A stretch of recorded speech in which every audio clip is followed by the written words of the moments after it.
Harganya naik ini, kita baru pengen kembali ke gas, pengen kembali ke yang lain gitu ya. Kenapa ya Pak? Artinya kenapa kita nggak konsisten? Karena selalu soal policy choice. Energi terbarukan kedengarannya enak, tapi cost-nya itu masih mahal. Bisa antara 10 sampai 15 sen. Sementara batu bara hanya 5 sen. Jadi kalau public policy ini dibebankan semuanya kepada PLN, suruh ngembangin energi terbarukan, PLN keberatan. Karena sekarang pasti utangnya udah banyak, cost-nya tadi per cuma 5 sen, harus 15 sen. Kembali tadi pertanyaannya, siapa yang menanggung inovasi ini? Ini kan inovasi nih, suruh energi. Kalau zaman dulu, kalau ada inovasi, yang tanggung pemerintah memang. Mensubsidi sampai rakyat terbiasa memakai itu gitu. Nah, karena misi publik ini dibebankan kepada PLN ya ogah-ogahan. Iya kan, kecuali ditekan gitu, case by case. Tapi dia sendiri tidak ada keinginan genuine buat ngembangin energi terbarukan karena memang cost-nya mahal. Mahal sekali ya. Ya. Jadi ini yang kita nggak clear. Kita kasih misi publik sama PLN, ada selisih cost 10 sen, siapa yang tanggung sampai itu turun? Karena banyak misalnya kayak air. Itu kan capital cost-nya tinggi, tapi begitu udah selesai, cost-nya kan rendah. Atau geothermal. Cost-nya tinggi, capital cost-nya, tapi kalau udah diinstal, drop-nya tinggi. Nah, siapa? Kalau gitu anggaran itu harus dong ya oleh pemerintah, khususnya inovasi-inovasi terhadap energi terbarukan ya. Ini kan kita kabur antara tujuan korporasi, BUMN, dengan tujuan yang sifatnya publik. Ini kita harus pisahkan, ya, dan jelas siapa yang nanggung. Kayak tadilah, kalau misalnya defisit gara-gara oil ini 80 sampai 100 triliun, Pertamina yang nanggung. Pertamina semua proyeknya harus dihentikan. Ya kan? Sebagai korporasi dia nggak bisa bergerak. Nggak bisa, ya udah nggak ada lagi kerjaannya gitu loh. Nah, sehingga harus clear siapa burden sharingnya ini.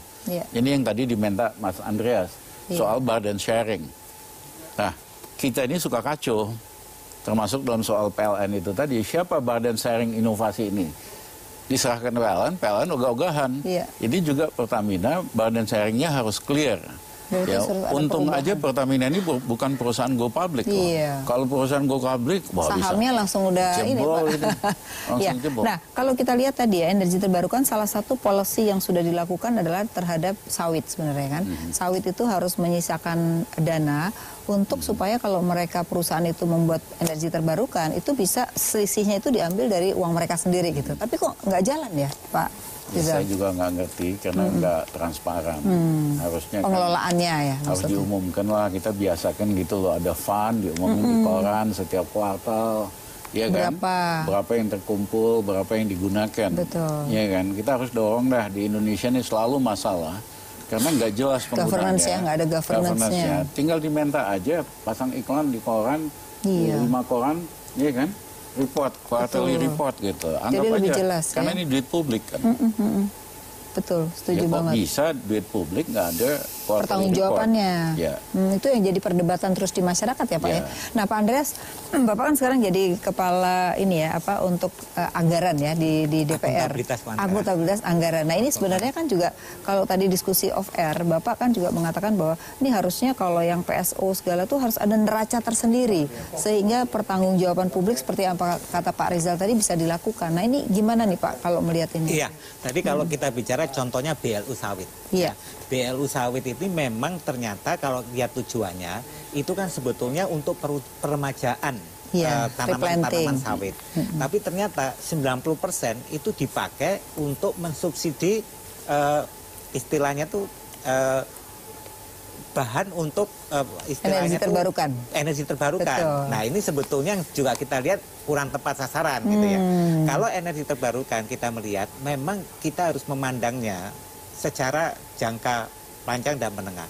Kita lihat bahwa sebetulnya bagaimana kita bisa istilahnya itu mengembangkan energi baru terbarukan itu bukan lihatnya dari yang tadi capital cost saja, tetapi kita juga melihat dampaknya kepada neraca pembayaran kita atau defisit transaksi berjalan. Katakanlah itu lebih mahal misalnya, tapi kalau kemudian itu dalam bentuk komponen rupiah, ya, kemudian itu bisa membangkitkan istilahnya itu petani kita misalkan menanam yang istilahnya tanaman itu energi, apakah itu dalam bentuk sawit, apakah itu dalam bentuk jarak dan seterusnya, itu kan sebetulnya akan juga membuat istilahnya itu net-netnya nanti kita hitung, karena apapun juga kalau selama kita defisit transaksi berjalan kita negatif, pasti rupiah melemah.